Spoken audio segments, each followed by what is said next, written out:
네, 제가 한 절, 여러분은 한 절 읽으시고 마지막은 합독하도록 하겠습니다. 마태복음 15장 21절 읽겠습니다. 예수께서 거기서 나가사 두로와 시돈 지방으로 들어가시니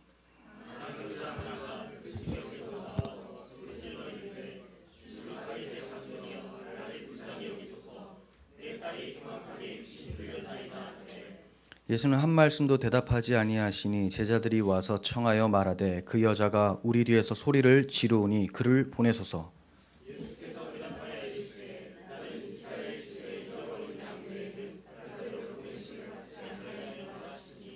여자가 와서 예수께 절하며 이르되 주여 저를 도우소서.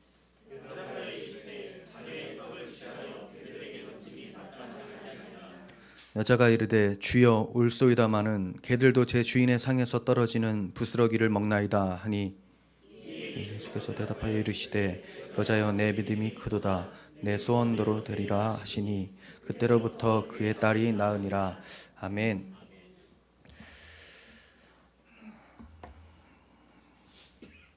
오늘은 가나안 여인의 큰 믿음, 가나안 여인의 큰 믿음이라는 제목으로 말씀 전하도록 하겠습니다. 성경을 보다 보면 이건 너무 비윤리적인 내용이 담겨 있는 거 아닌가라는 생각을 좀 하게 되죠. 그리고 지금 사회하고 문화적으로 너무 반하는 것이 아닌가, 지금 가치와 너무 맞지 않는 거 아닌가, 상황에 따라 좀 버릴 건 버리고 취할 건 취하고 이렇게 해야 되는 거 아닌가라는 그런 생각을 하는 사람들도 혹 있습니다. 자유주의 신학에 있는 사람들이 주로 그렇게 얘기를 하죠.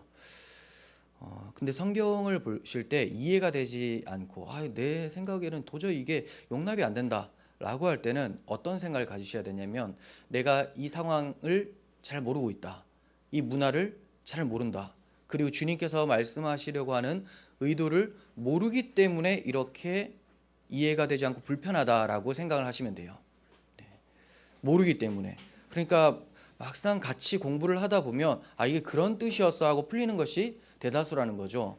그럼에도 불구하고 그냥 얼핏 보고 어떻게 예수님께서 이런 식으로 말씀하셔, 이렇게 행동하셔서는 안 되지 라는 우리들의 잣대가 하나님의 진리를 가로막는 경우가 참 많다는 겁니다. 오늘 이 본문이 그런 예로 들 수 있는 본문이라고 할 수가 있겠습니다.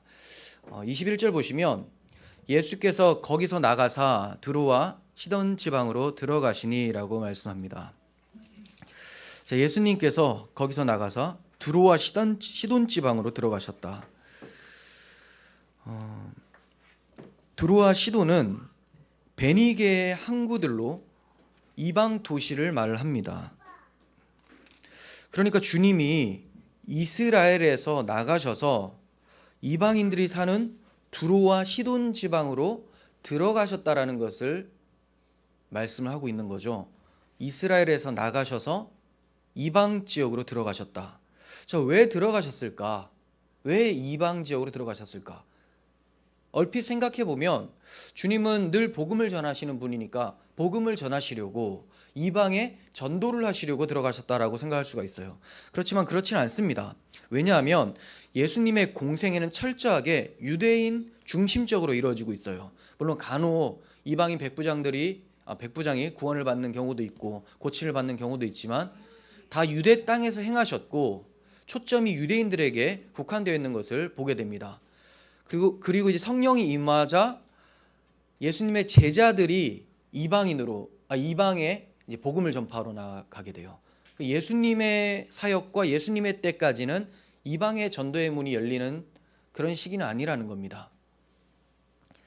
그리고 이제 평행 구절인 마가복음 7장 24절에는 예수님께서 전도하러 가셨다면 숨어 계실 이유가 없잖아요. 근데 숨어 계셨다라는 표현을 보게 됩니다. 제가 읽어드릴게요. 여러분들 저기 없습니다.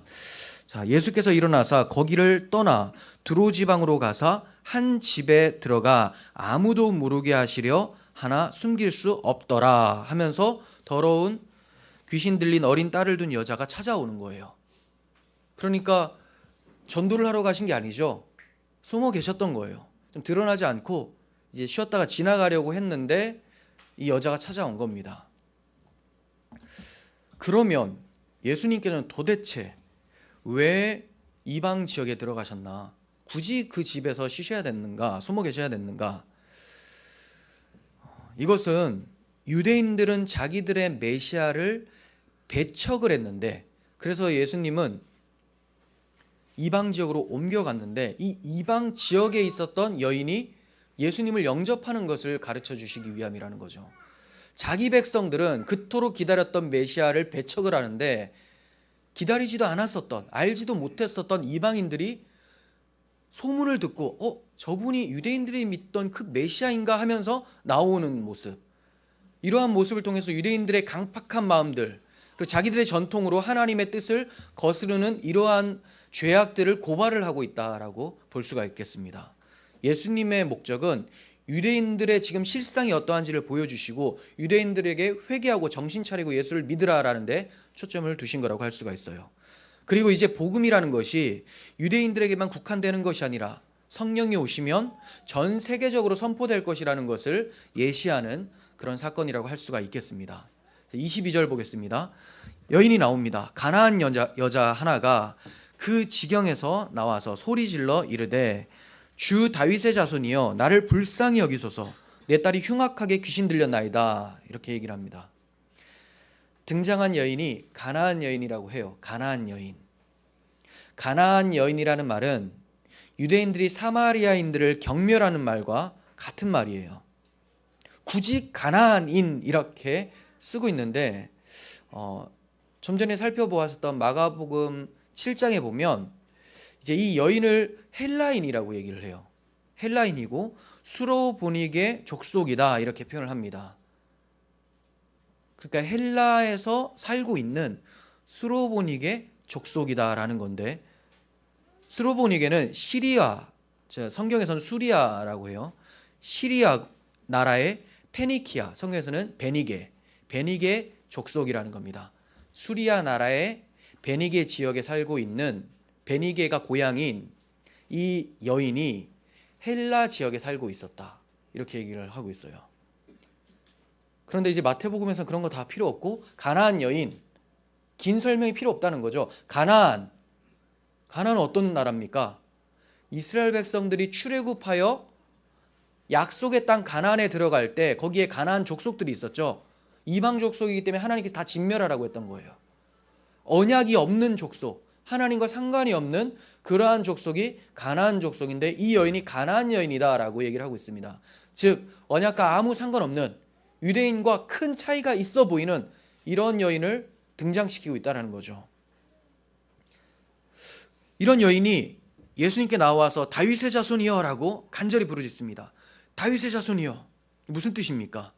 다윗의 자손이란 말은 유대인들이 메시아여라고 할 때 부르는 칭호예요. 다윗의 자손. 왜냐하면 메시아는 다윗의 자손으로 오실 것이라는 것을 구약 성경에 설명을 하고 있기 때문에 그렇습니다.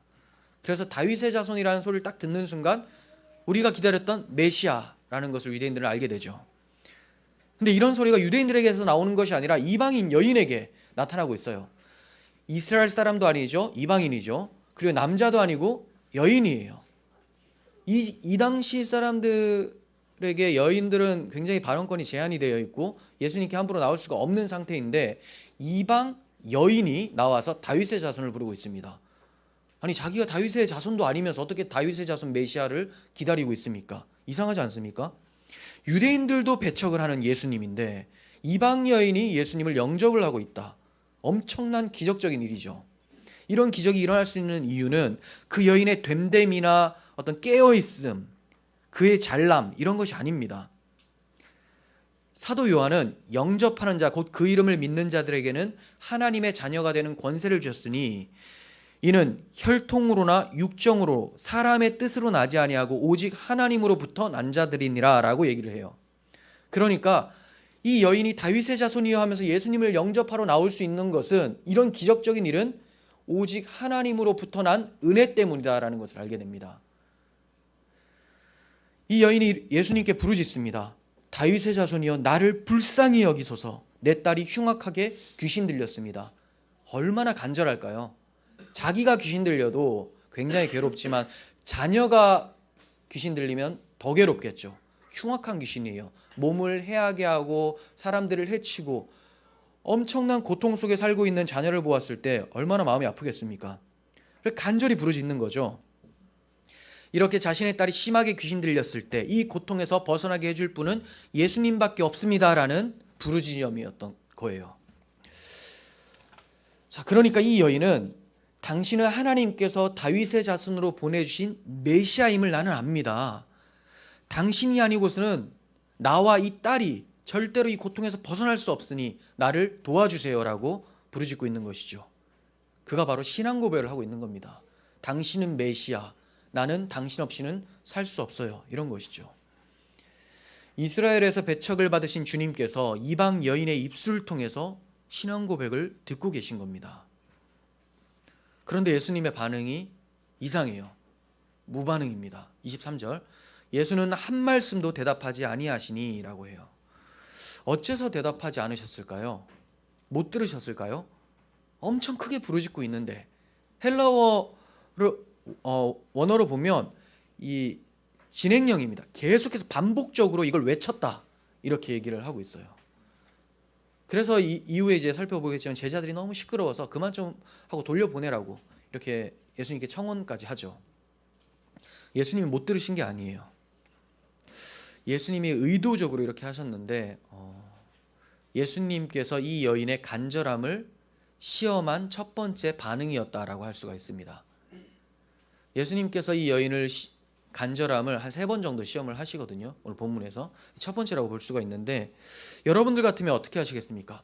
간절히 부르짖고 이분은 분명히 들었을 것 같은데 못 들은 척 지나가고 있는 거죠. 못 들은 척 무반응을 하고 있는 거예요. 날 뭘로 보나? 지금 사람 말이 말 같지 않아요? 이런 소리 들지 않겠습니까? 아니 내 말이 말 같지 안 들립니까? 그런데 이 여인은 그렇게 물러서지를 않아요. 계속해서 예수님을 부르짖으니까 이 제자들이 너무나 답답한 나머지 그 여자가 우리 뒤에서 소리를 지르니까 그를 보내주세요 이렇게 얘기를 합니다. 참 이 제자들 예수님 따라다녔는데 인성이 최악이죠. 왜 그렇습니까? 이 여인이 자기 때문도 아니고 자기 딸 때문에 마음이 아파서 예수님을 찾아서 울부짖고 있는데 이 여인의 호소와 아픔을 통감하지 못하고 오히려 귀찮다는 듯이 돌려보내달라고 예수님께 말씀을 하고 있는 거죠. 이렇게 여인을 보내게 되면 그 여인의 문제를 누가 해결하라는 겁니까? 자, 여인 너 나가 그냥 돌아가 라고 하면 네 문제 네가 해결해 이거 아니겠습니까? 너의 문제는 네가 해결해야 된다. 아니 내 문제 내가 해결을 못해서 메시아에게 찾아왔더니 메시아는 네 문제 해결해 줄 뿐이 아니라 네 문제는 네가 해결해야 돼 라고 하고 있는 것이죠. 이러한 모습이 오병이어 사건에서도 비슷하게 나타났습니다.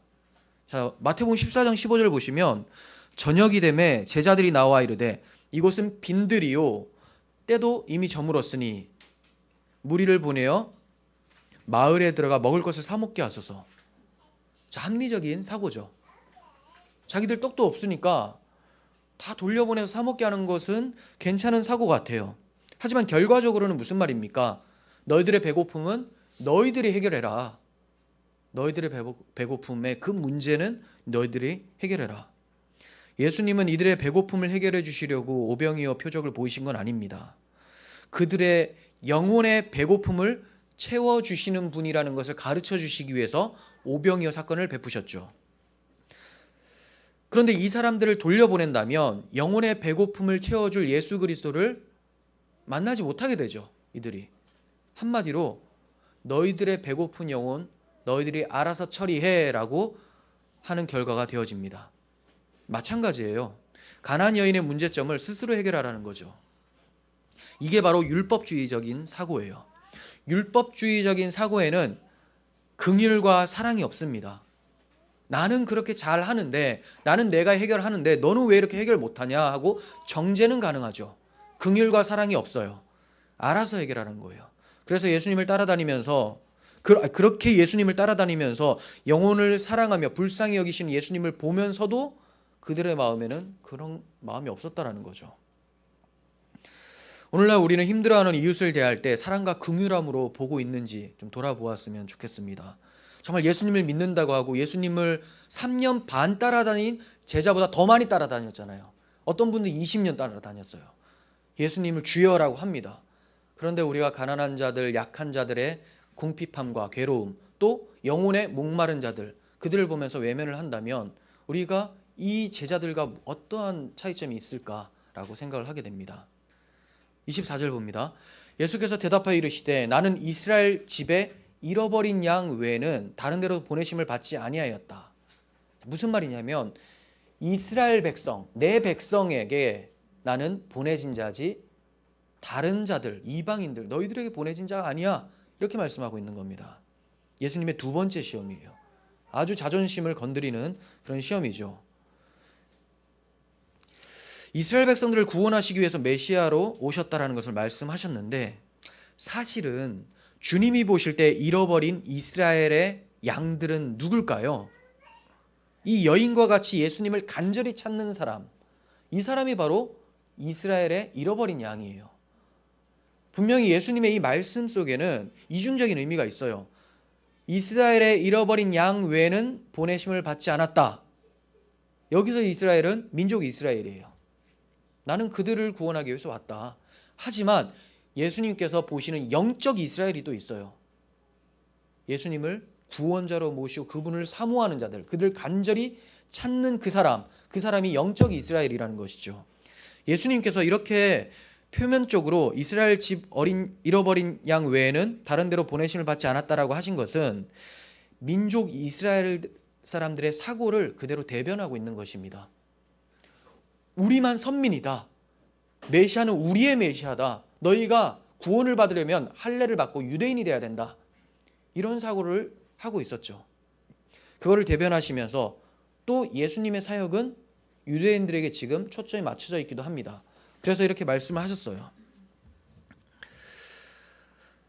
하지만 진짜 이스라엘은 좀 전에도 말씀드렸다시피 혈통이나 민족 이스라엘이 아니라 바울이 얘기한 것처럼 마음의 할례를 받은 자들이 정말로 이스라엘이라는 겁니다.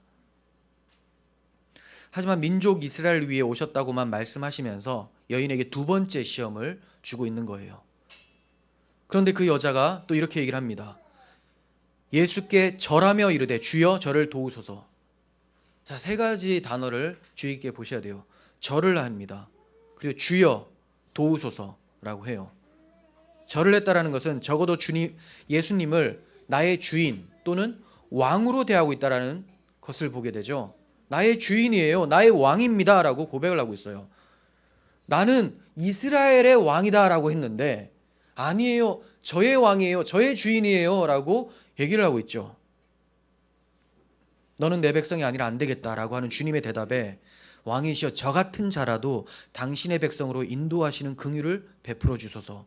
저를 구원해 주소서. 이 마음이 담겨 있다는 거예요. 26절에서 주님이 또 말씀하십니다. 이제 강력한 시험 나옵니다. 자녀들의 떡을 취하여 개들에게 던짐이 마땅하지 아니하니라. 야, 이 말씀 앞에서 넘어지지 않을 사람이 어디 있겠습니까? 야, 내가 사람 잘못 봤구나. 이 사람이 메시아라고? 이런 사람이 메시아라면 난 메시아 없이 살겠다. 이렇게 생각을 하겠죠. 개라니요, 개. 아니, 이스라엘 사람들, 쟤네들은 입이고 나는 주둥이다. 이런 겁니까? 개라니요. 쟤네들에게는 떡을 주는데 나한테는 떡을 안 주겠다. 누구는 입이고 누구는 주둥이. 이런 지금 발언을 듣고 나서는 얼마나 큰 충격에 빠지겠습니까? 자존심을 건드린 거죠.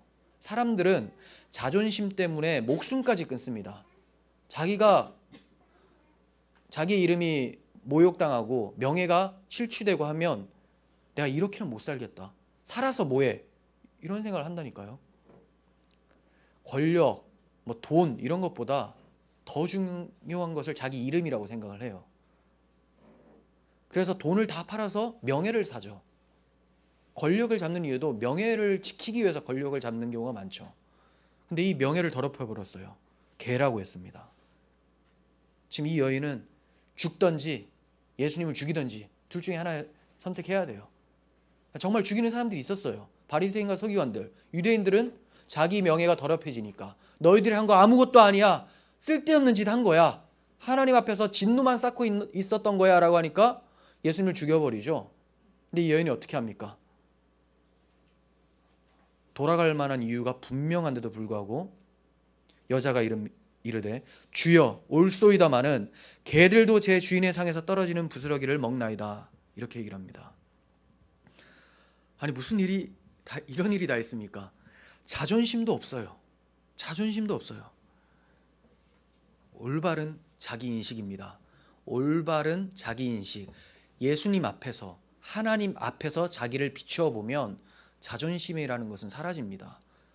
자존, 스스로 존재를 부여하는 것, 그런 것들이 사라져요. 왜? 나는 하나님이 아니면, 메시아가 아니면 스스로 존재할 수 없는 자다라는 것을 고백을 하는 것이죠. 그게 진정한 겸손이고 그게 자기 인식이고 그것이야말로 자기 부인인 것입니다.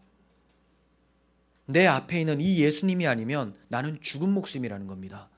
물론 딸이 귀신에게 들렸지만 이것은 자신이 귀신이 들려서 괴로워하는 것보다 더 괴롭고 비참한 거죠. 그러니까 예수님이 아니면 저와 제 딸은 살 수가 없습니다. 스스로 존재를 증명할 수 있는 그런 자가 아닙니다. 저를 도와주세요. 이렇게 얘기를 한 겁니다. 28절 이에 예수께서 대답하여 이르시되 여자여 내 믿음이 크도다. 내 소원대로 되리라. 여러분, 큰 믿음이 무엇입니까? 예수님께서 이 여인의 고백을 듣고 큰 믿음이다 라고 말씀하셨는데 큰 믿음이 뭡니까? 예수님 앞에 자기 자신이 누구인지를 아는 것, 그리고 예수님이 누구신지를 아는 것, 알고 그분 앞에 마땅한 반응을 하는 것, 이것이 바로 큰 믿음이라는 겁니다. 작은 믿음 뭡니까? 베드로와 같은 거죠. 주님 보고 걷다가 주님을 놓쳐버리고 환경을 바라보는 것. 환경을 바라보니까 내가 걸어야 되는데 내가 못 걷는다. 다 나의 초점을 맞추는 것. 이게 작은 믿음이에요. 믿음이 뚝뚝 떨어지면 초점이 어디로 옮겨집니까? 예수께 있다가 자기의 능력에 맞춰지게 되고 자기의 능력은 세상에 비교해 보니까 너무나 약하다는 걸 알고 두려워 떨게 되는 것. 이게 적은 믿음이죠. 예수님이 누구신지를 알고 자기가 누군지를 제대로 인식하는 것이 바로 큰 믿음입니다. 예수님이 다윗의 자손 메시아이시고 그분이 나의 주가 되심을 알고 믿는 것, 이 믿음을 우리가 가져야 되는 것이죠. 여인이 고백한 것을 잘 살펴보면 주여라고 했어요. 주여. 주권이 자신이 아니라 예수님께 있다라는 겁니다. 그리고 올소이다 이렇게 얘기를 해요. 올소이다. 무슨 말입니까? 내가 들었을 때 기분이 나빠도 주님이 말씀하시면 그게 의롭습니다라는 거죠. 성경을 보다가 나한테 마음으로 참 위로가 돼요. 그러면 아멘 하는데 나의 어떠한 부족한 부분을 계속 지적을 하면 왜 이렇게 말씀하시나 하면서 덮어요. 덮어. 못 보겠다. 오늘은 날이 아니다. 다 빼다 보면 성경 뭐 몇 장 남겠습니까? 성경은 우리 다 찌르는 말씀으로 되어 있죠. 찌르고 회개하고 그리스도 안에서 위로를 받아라 이건데 그리스도는 상관없고 내 하는 모습을 좀 칭찬 좀 해주세요. 이렇게 바라본다면 성경 다 찢어야 되는 거예요. 남는 게 없어요. 이 여자는 의롭습니다 라고 얘기를 합니다. 올소이다마는. 그리고 이렇게 얘기를 해요. 개들도 라고 합니다. 자기가 개라는 말이죠. 자기 부정, 자기 인식이에요. 그리고 네 번째로 그렇지만 올소이다마는 그렇지만 개들도 주인의 상에서 떨어지는 부스러기를 먹습니다. 이렇게 얘기를 합니다. 상에 있는 떡 전체를 주세요도 아니에요. 혹시나 떨어지는 그 부스러기라도 개들은 주워 먹지 않습니까? 이러한 긍휼을 저에게 베풀어 주시면 안 되겠습니까? 라는 간절함, 긍휼을 구함이 그에게 있었습니다. 자, 큰 믿음 정확하게 아시겠죠? 주여라고 부르는 것, 그리고 옳습니다라고 아멘할 수 있는 것, 그리고 자기를 부정하는 것, 그리고 긍휼을 베풀어 달라고 간절히 간청하는 것, 이거예요. 이게 바로 큰 믿음입니다. 긍휼이란 것은 자격이 없는 자에게 베푸는 호의예요. 제가 이 정도 했으니 긍휼을 베풀어 주세요. 무슨 말도 안 되는 워딩입니까 이게? 제가 이 정도 했으니 저에게 보상해 주세요. 이거 말이 되죠? 긍휼이라는 것은 은혜와 같이 움직이는 단어입니다. 저는 아무 자격이 없어요. 제가 개 맞는데요. 그래도 자격이 없지만, 자녀가 아니라서 자격이 없지만 떨어지는 부스러기라도 먹을 수 있지 않습니까? 흘려주세요. 이렇게 얘기를 하는 거예요. 우리가 이러한 큰 믿음을 원합니까? 사람들이 정말 이런 큰 믿음을 원할까요? 사람들이 원하는 큰 믿음은 내가 믿음으로 대단한 업적을 남기는 거, 나에게 이런 믿음 주셔서 뭘 하면 결과물들이 많은 거, 이런 것 좀 주세요. 믿음대로 될지어다 막 바다도 건너가고 막 사업도 잘 되고 이런 믿음, 큰 믿음 주세요라고 많은 사람들이 얘기를 하는데, 이 여인의 믿음이 큰 믿음이다, 저 개 맞습니다, 부스러기라도 주세요, 주여 옳습니다, 이런 얘기를 하는데 이게 큰 믿음이라고 하면 잠깐만 좀 생각해 볼게요. 생각 계속 하십시오. 그거 계속 생각한다고 될 일이 아니에요. 회개가 일어나야 되죠. 성령이 조명하심으로 자신이 어떠한 존재인지를 알아야 되는데 보지 못하고 계속해서 엉뚱한 큰 믿음 얘기를 하고 있는 것이죠. 성경에서 말하는 믿음이 뭡니까? 다윗 왕 앞에서 믿음을 고백한 무비보셋 이야기를 좀 보도록 하겠습니다. 사무엘하 9장 6절입니다. 사울의 손자 요나단의 아들 무비보셋이, 자 여기만 딱 보시면 사울의 손자, 원수의 손자예요. 다윗의 원수. 요나단의 아들, 요나단은 다윗과 절친이죠. 언약을 맺은 절친입니다. 자, 애매한 위치에 있어요. 사울의 손자 요나단의 아들 무비보셋이 다윗에게 나와 그 앞에 엎드려 절하며 다윗이 이르되 무비보셋이여 하니 그가 이르기를 보소서 당신의 종이니이다. 다윗이 그에게 이르되 무서워하지 말라. 내가 반드시 내 아버지 요나단으로 말미암아 내게 은총을 베풀리라. 왜요? 언약을 했으니까. 내가 내 할아버지 사울의 모든 밭을 다 내게 도로 주겠고 또 너는 항상 내 상에서 떡을 먹을지니라 하니 그가 절하여 이르되 이 종이 무엇이기에 왕께서 죽은 개 같은 나를 돌아보시나이까. 이렇게 고백을 합니다. 비슷하죠, 여인하고. 다윗이 이스라엘의 왕으로 등극하고 나서 사울의 집안 사람들을 찾습니다. 찾는 이유가 다 죽이려고 찾는 것이 아니라 친구 요나단과 했던 언약 때문에 그 언약으로 인해서 호의를 베풀려고 지금 찾고 있어요. 그래서 찾아낸 사람이 무비보셋입니다. 근데 이 다윗이 무비보셋을 살려주기만 해도 반역의 무리들이 기승을 부릴 수가 있는 그런 이유가 되죠. 근데 살려주는 것뿐만이 아니라 왕의 식탁에 나와서 자녀들과 같이 식사하라 이렇게 얘기를 하고 있는 거예요. 너 내 아들이 되라 이렇게 얘기를 하고 있는 것이죠. 왕자들의 대접을 받고 있습니다. 그런데 이 무비보셋은 전쟁 중에 유모가 안고 도망가다가 떨어졌어요. 어렸을 때. 그래서 두 발을 접니다. 왜 이런 표현이 나올까요? 그가 스스로의 힘으로는 왕이신 다윗 왕 앞에 나아갈 수가 없다. 그러니까 다윗 왕이 신하들을 보내요. 보내서 데리고 옵니다. 모시고 오는 거죠. 혼자 못 나오니까. 그리고 상을 베풀어줘요. 거기서 자녀의 떡을 허락하는 거죠. 오늘 본문과 굉장히 비슷하죠. 이런 자를 왕의 식탁에 참여시킬 때 하는 말이 죽은 개와 같은 나를, 이 종이 무엇이기에 왕께서 나를 돌아보십니까? 라고 하는 거예요. 왕이 왜 돌아봅니까? 요나단과 했었던 언약 때문이죠. 이 언약을 근거로 왕 앞으로 인도되었을 때, 언약을 근거로 왕 앞으로 인도되었을 때 어떠한 고백을 하는가가 성경이 말하는 믿음인지 자기가 믿음이라고 생각하는 가짜 믿음인지가 탄로난다는 겁니다. 하나님께서 언약을 근거로 아브라함과 이삭과 야곱에게 했었던 언약 있죠. 너희들의 행위가 아니라 너희들의 믿음으로 내가 구원해 주겠다, 나의 긍휼함으로 구원해 주겠다라는 메시아 언약이 있는데, 이 언약 때문에 예수님을 보내세요. 그때 이 예수님 언약을 받아든 사람의 반응에 따라서 이게 성경적 믿음이냐 거짓 믿음이냐가 탄로난다는 거예요. 지금 이 여인 같은 경우는 성경적 믿음이라는 게 탄로? 드러났죠. 예, 드러났습니다. 하지만 바리새인과 서기관, 많은 유대인들은 예수님을 배척을 해버려요. 가짜라는 것이 드러나 버립니다. 그래서 주님께서 이 여인의 고백을 듣고 여자여 내 믿음이 크도다라고 말씀하신 거예요.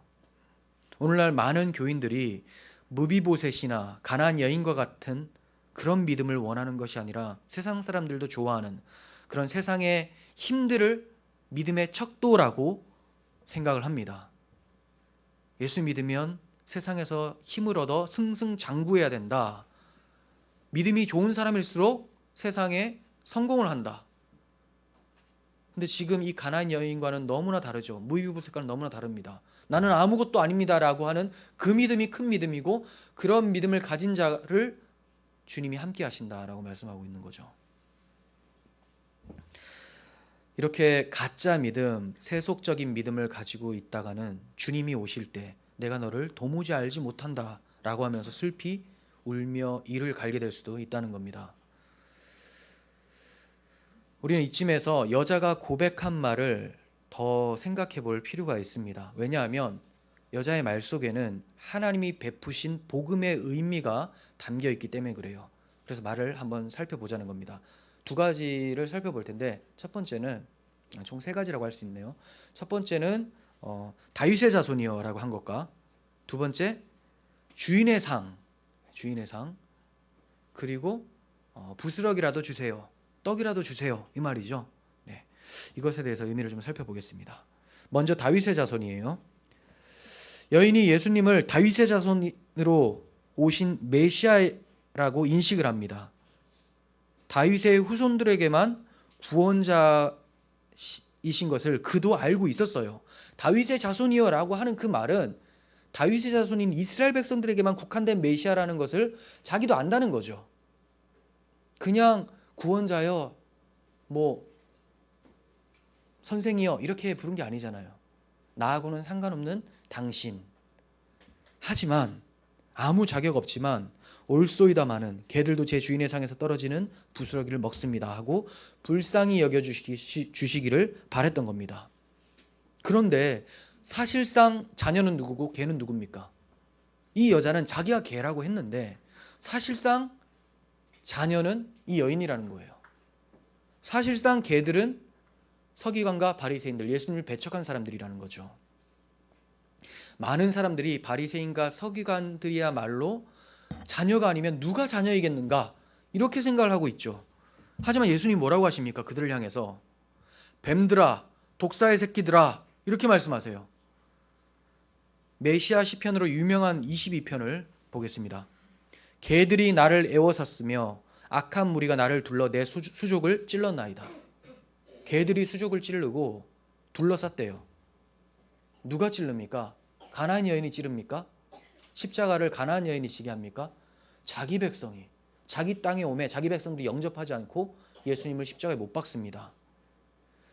민족이나 혈통으로 자녀가 되는 것이 아니라 하나님이 언약의 성취자로 보내신 예수 그리스도를 보았을 때 어떠한 반응을 하느냐, 이거에 따라서 자녀인가 개가 되는가에 따라 달라진다는 거예요. 바울이 스스로 가장 잘 믿는다고, 그리고 타인들도 정말 잘 믿는다고 생각을 했었던 할례파들을 가리켜서 개들이라고 불러버려요. 할례파. 자기는 할례를 받았다, 그래서 나는 하나님의 백성이다라고 자랑했었던 이 할례파들을 가리켜서 바울은 그들을 개다 이렇게 표현을 해요. 왜 그렇습니까? 예수님의 의가 아니라 자기의 의로서 나는 할례를 받았던, 철저하게 율법을 지키는 사람이고, 이러한 모습으로 하나님의 의를 멸시해버리는 이런 사람들이 바로 개라는 거죠. 그러므로 주님이 보실 때 영적으로 개는 주님을 배척한 유대인들이 되는 것이고, 예수를 다윗으로 고백한 이방 여인은 자녀가 되는 거예요. 왜 이스라엘 사람들이 이방인들을 개라고 얘기를 했을까요? 자기들은 언약을 가졌는데, 그리고 자기들은 율법을 가졌는데 이방인들은 언약도 없고 율법도 없다라는 겁니다. 그러나 언약과 율법이 누구 안에서 다 성취가 됩니까? 예수님이 십자가에서 다 이루시죠. 언약과 율법은 예수님이 이루시는데 율법의 성취자를 받아들이질 않아요. 그럼 어떻게 해야 됩니까? 자기는 율법과 언약에 비춰보니까 언약을 지키지도 않고 율법을 지키지도 않아서 하나님께 심판받아야 될 개들에게 편승이 된다는 것을 모르고 있었다는 거예요. 하지만 이 여자는 자기가 개인 걸 알아요. 그래서 율법의 성취자이신 이분이 필요해요. 이분이 나를 살려줘야 된다는 거죠. 이렇게 율법의 성취자를 받아들이는 사람, 언약의 실체를 받아들이는 사람이 하나님의 자녀가 되는 것입니다. 그래서 계시록에서는 예수님을 배척한 사람들을 가리켜서 개들, 점술가들, 우상 숭배자들이 다 성 밖에 있으리라 이렇게 심판을 예언하고 있는 것입니다.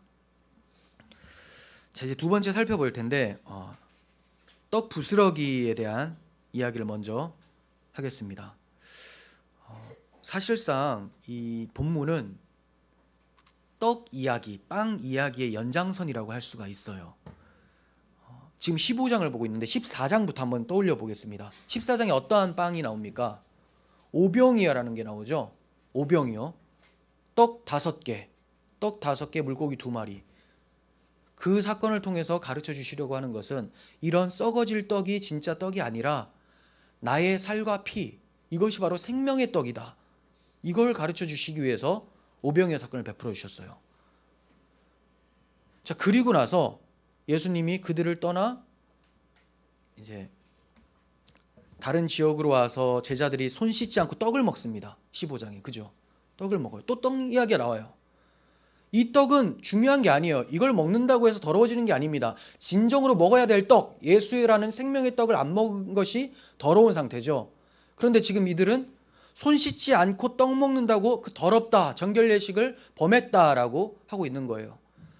진정한 떡이신 예수 그리스도는 배척을 하고 자기들이 만들어 놓은 자기의, 자기의 떡을 내놓고 있는 것이죠. 자, 그러면서 이렇게 예수님을 배척하고 예수님이 이방 지역으로 왔는데 예수님이 주시는 떡을 간절히 사모하는 이 여인이 등장을 합니다. 자녀들의 떡을 어떻게 개들에게 주겠느냐? 괜찮습니다. 떡의 부스러기라도 주실 수 있지 않습니까? 예수라는 떡을 원하고 있죠. 그리고 또 다음에 보겠지만 16장에도 떡 이야기가 나옵니다.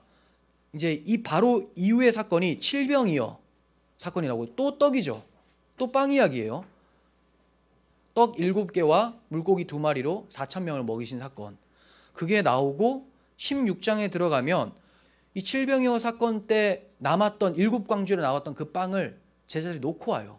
그때 예수님께서 바리새인과 서기관들의 누룩을 주의하라 했어요. 누룩, 빵에 들어가는 거. 아, 맞다. 우리 빵 두고 왔다 하면서 막 발 동동 구르면서 안타까워하죠. 예수님 얼마나 답답하겠습니까? 바리새인과 서기관의 누룩이라는 것은 바리새인과 서기관들의 의, 그 의로서 하나님의 의를 박해하는 것, 자기들의 떡으로서 예수 그리스도라는 생명의 떡을 박해하는 것을 얘기하고 있는데 이 제자들이 또 알아듣지 못하고 우리 빵 두고 왔는데 이런 소리 하는 거죠. 계속 14, 15, 16 빵빵빵빵 이렇게 흘러가고 있죠. 무슨 얘기입니까? 생명의 떡을 받아들였을 때 어떠한 반응을 갖게 되는가? 이것이 바로 진정한 믿음이냐 아니냐가 나누어진다는 겁니다. 유대인들은 이 생명의 떡을 받아들이지 않았어요. 예수님을 배척을 했습니다. 하지만 두로와 시돈 지역에 있는 이방 여인은 받아들여요. 우리 마태복음 11장 20절 한번 볼까요? 찾아보셔야 될 것 같아요. 11장 20절에서 22절. 예수님께서 괜히 11장에서 이 말씀하신 게 아니에요. 그리고 두로와 시돈 지역에 그냥 들어가신 것이 아니라 지금 읽을 이 말씀을 성취시키기 위해서 하시는 겁니다. 자, 20절.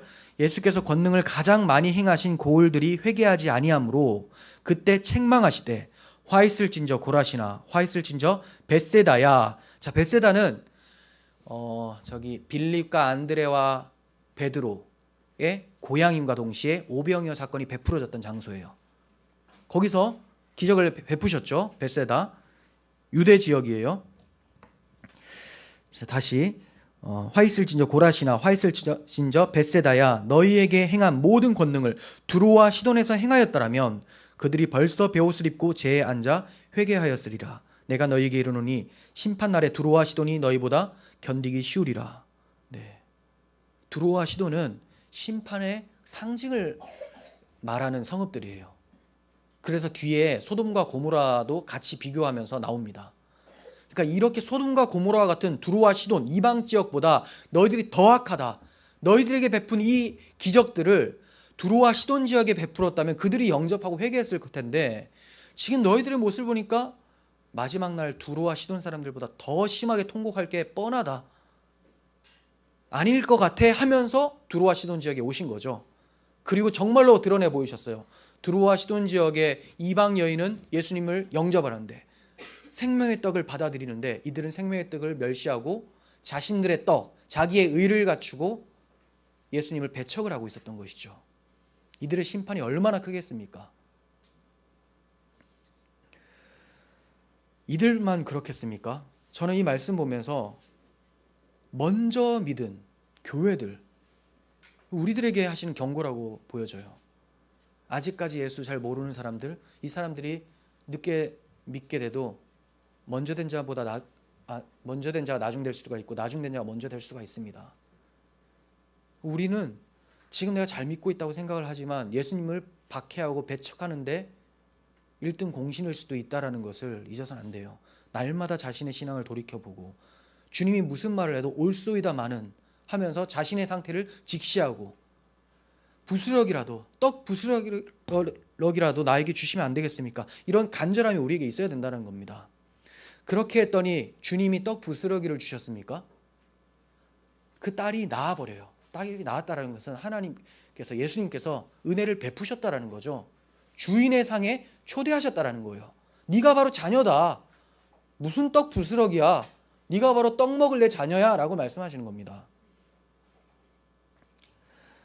우리들에게 정말 부스러기뿐만이 아니라 떡상에 참여되는 이런 은혜가 있었으면 좋겠어요.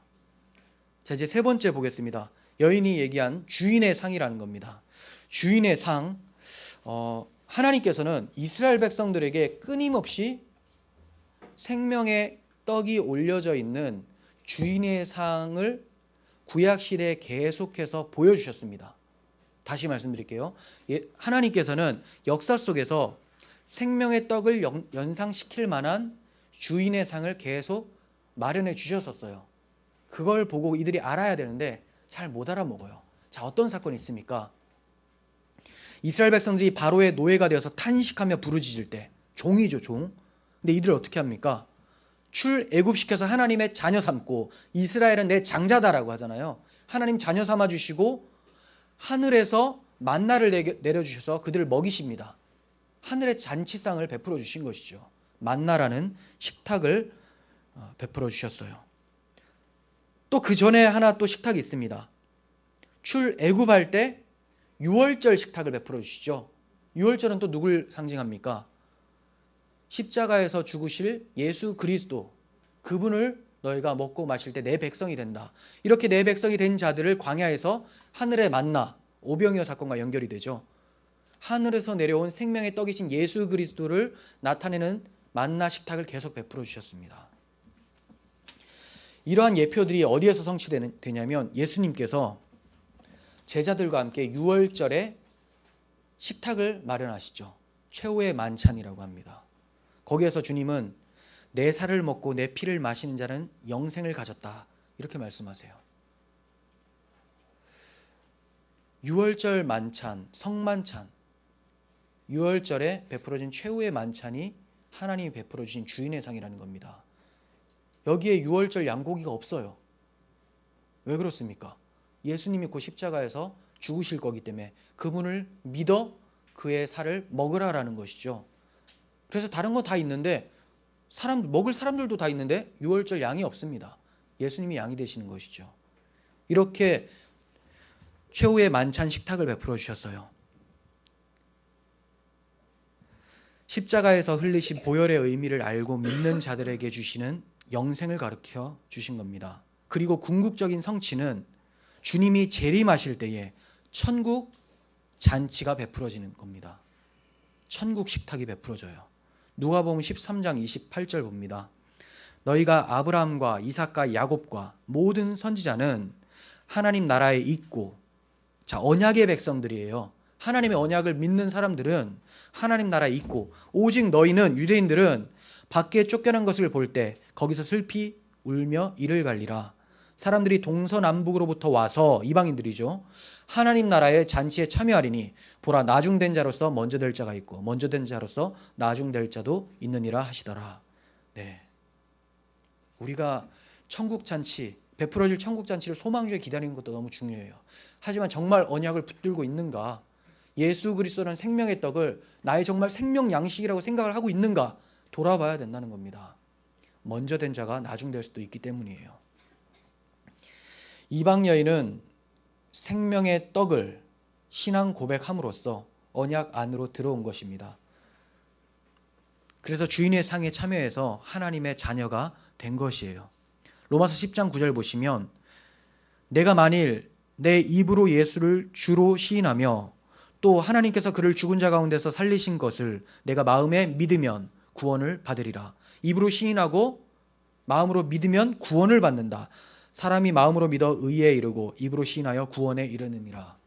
이 여인은 이 신앙 고백을 했기 때문에 하나님의 자녀가 되어 하나님의 잔치상에 초대를 받게 된 것입니다. 그 결과 딸이 즉시로 낳게 된 것이죠. 이제 여인은 다윗의 자손이신 예수님을 주님으로 믿고 고백하여 하나님의 자녀가 됐습니다. 이것을 보면 신분과 혈통이 중요한 것이 아니라는 걸 알게 돼요.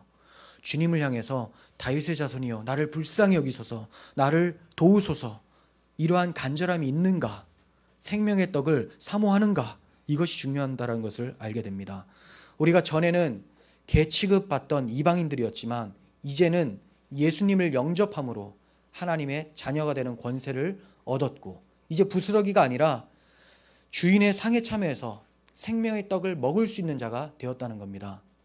이 사실에 감격하면서 큰 믿음을 주신 하나님께 감사함으로 찬송하는 삶이 되어지기를 간절히 소원합니다. 기도하겠습니다. 생명의 주인이신 하나님 아버지, 저희들에게 영원한 생명을 허락해 주시려고 예수 그리스도를 보내주셨습니다. 예수님은 항상 옳습니다. 저희 자신을 예수님 앞에 바르게 비추어 볼 수 있도록 도와주시고 비록 개와 같은 자였지만 하나님께서 자녀의 복을 허락해 주신 것을 알고 이 은혜에 감사하며 우리에게 허락하신 생명의 떡을 사모하며 사는 저희들 되게 도와주시옵소서. 예수님의 이름으로 기도합니다. 아멘.